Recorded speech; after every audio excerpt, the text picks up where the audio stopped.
geohazard assessment from Mines and Geoscience Bureau, and environmental assessment from EMB also, so naibigay din sa atin.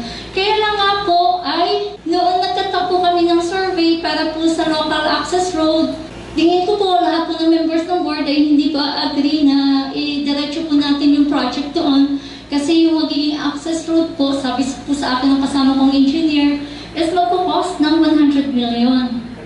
So, parang hindi ko po maatim na ganun kalaki yung pondo para i-utilize lang po natin para sa kalsada na mas maliit po yung gagastusin mismo para sa development ng Category 1 Sanitary Landfill. So, finorgo na po namin yun. But yung area po is i-utilize pa rin po namin for community-based forest. Kasama po siya sa devolved function po ng LGU under the environmental sector.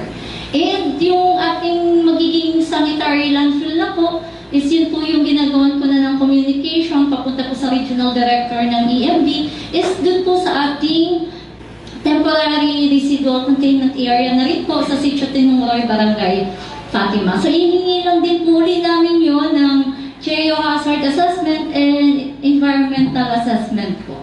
So, once na meron na po, so makakaproceed na po tayo sa ating mga next steps. So, yung sa landfill po natin, meron na po tayong pondo dyan. Yung sa construction po ng access road po natin, so since existing na po yung area doon, so may existing access road na po, so improvement na lang. So, meron po tayong napondohan na 8 million po para sa access road. So, yun po yung wino-work out namin ngayon, Mayor, na ginagawa na po ng program para po doon.